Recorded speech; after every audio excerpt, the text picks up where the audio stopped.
What's up, YouTube? Sebastian here again for your fastest 8 minutes of handicapping. Had a pretty good week last week, I'd say. Get 7 wagers given out, minus the pick 5. 4 wins, granted 3 of those were at 6 to 5. You had 1 at 2 to 1 at Monmouth, so it wasn't too bad. And then Kathleen Rose, best bet of the day, beaten by a nose, pays $5 to place. It's not bad. Pick 5, we got killed early. Talamo's horse didn't break too good, all that jazz. You know how it goes, it's one of those days. Now the tax moved over from San Diego over to Los Alamitos. The track's been playing a little interesting lately. Horses on the outside in a mile are done. Speed holding, sticking, then sometimes doesn't stick, then sometimes goes all the way. It's just a really weird track right now. Jockey's still getting used to that right hand turn into the far turn. So believe there's a lot to, kind of get figured out and sorted out and everything. I think after the first week we'll have an idea of what's going on, but for now probably be better off just kind of playing, moderately over Los Alamitos, because not even, the jockeys, trainers, owners, not even, handicappers, no one knows how that track is playing. So until we get an idea and, we can really figure it out, prices, anything could happen. So that's just how I feel about it. You want to take a stab, go ahead, take a stab, maybe make a few dollars here and there, but other than that, I think that other than the pick 5 or pick 4 here and then a bet or 2, that'd be all about the extent of my playing. So, here we go.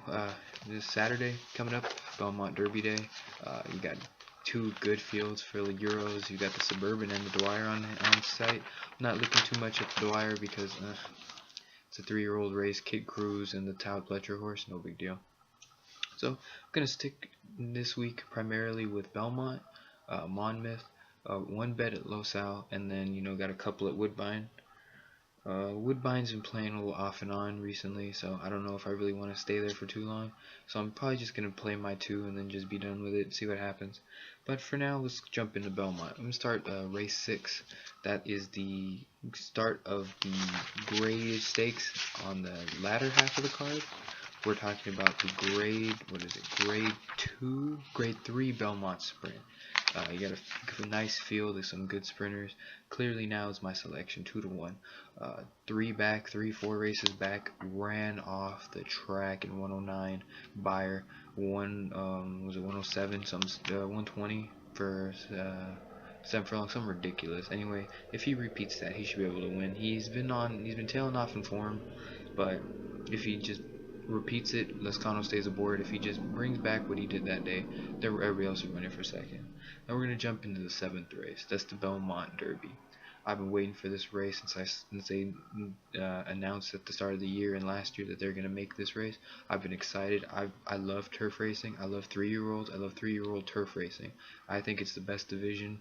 The turf division is the best division in racing because everything for the most part holds form. You got great times, great races, good international contingents. So I'm real happy about it.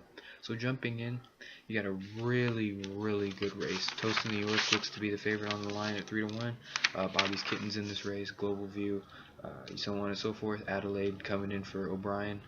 Galileo Chop coming in invading. But I'm gonna stick with Flamboyant. He's 15 to 1 on the morning line. I don't care what his odds are. He looks to be the best horse in the race to me. 2 good races in New York. Or 2 good races, I should say, in America. 1 out here against Home Run Kitten. 1 over in New York. Great race. Rosario sticks aboard. Gallagher's been trading him pretty good, and I think he's just screaming out for the 1.25 mile distance. That being said, he could get beat. Galileo, Chop, and Adelaide are my other 2 horses, but if he doesn't and he shows up, man, they're running for second because this guy is just phenomenal. Heading over to race 8, we're looking at Norumbega in the Suburban. I'm stuck between Norumbega and Romanage, so for the pick 4, which is starting in the 7th race, where I'm going 3 deep, Adelaide, Flamboyant, and Galileo Chop. We're going Romanage and Norumbega here. Norumbega is a flat bet, better price. Outran Micromanage, who was drifting out 1.25 miles. We'll see what happens, but I do not like Last Gunfighter. I think if you chuck him, you make some money. If he wins, he wins, but I think if we can just dodge him, drop him, we'll make some good money. Heading over to race 9, that's the Belmont Oaks, $1 million race. I love it. Field of, what do we got here, 11 signed on. We got a field of 11 signed on. You got Aiden O'Brien sending out a horse. You've got, Chad Brown sending out a horse. Another horse that's coming out here. What is Excellence. We're gonna be heading over to the Chad Brown barn at the end of this race. Gonna stay around here, probably train for the Fillion Mare Turf, depending on how she runs. We'll see. But I like the one horse, Goldy Espony. I've watched her last few races. I check out her last race where it was a right-hand turn, going left hand like all of America. She just looks phenomenal to me. Lascano gets aboard. Chad Brown takes over the training. 2 good works into her. Lay 6, mile and a quarter. It's probably gonna be yielding ground the way it's been raining out there. She looks fantastic. If she doesn't win, I'm definitely gonna go with the Excellence as my other pick.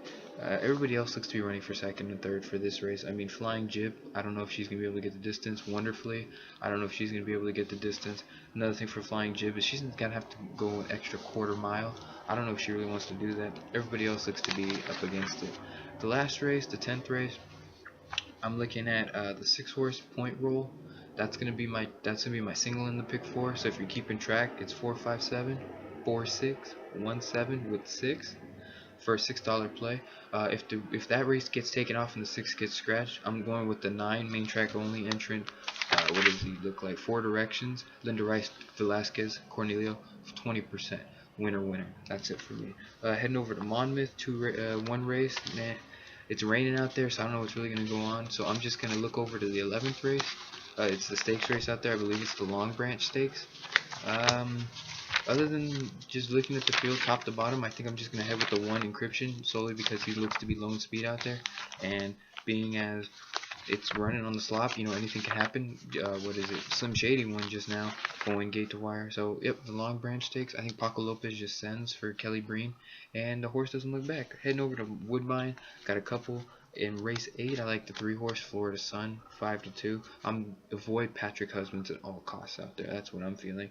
And then in race 9, I like the number 4, Lunar Light. 9-5 is a good price. Justin Stein's riding real well, and she should just go to the front, win for fun, if that's the case. If she can go gate to wire. Coming back to Little Sal, you got a pick 5. I'm gonna put it down in the comment section, put it down in the description, wherever you guys, or I'm gonna put it. You guys see it. There you go. That's gonna be my picks and everything for the day. But going to the Low Sal Derby, Shared Belief looks good, 4-5. But on a horse that's never run on conventional dirt, I have to go with Top Fortitude. I have to. I love Kayla Straw. This will be, her first grade 2 out here if she wins. She deserves everything she gets because she's such a hard knocking jockey. She's so hard trying, and I'm so happy they put this horse back aboard, and I think she's the X factor. And with that being said, I think that she sets the trip on this really kooky track, runs them down, runs everybody off the track. Alright, that's Sebastian with your fastest 8 minutes in handicapping. Good luck this Saturday. Good cards all across the nation. Rain might damper Monmouth. It's not going to damper Belmont at all. And hopefully you're having a good 4th of July weekend. I'm still hearing fireworks going on. It's still not that late, so we'll see what happens. And I just hope you guys enjoy yourselves. Have a safe weekend, because we got to come back out here next week and the week after that. This is a long journey we're on, guys. Breeders' Cup's in over 100 days. Let's get it done. I'm happy to see you. Hopefully you watch this, like, subscribe, share, do what you gotta do. I hope everyone can see it, because on the horses that I've played, hopefully today, we might get some big prices.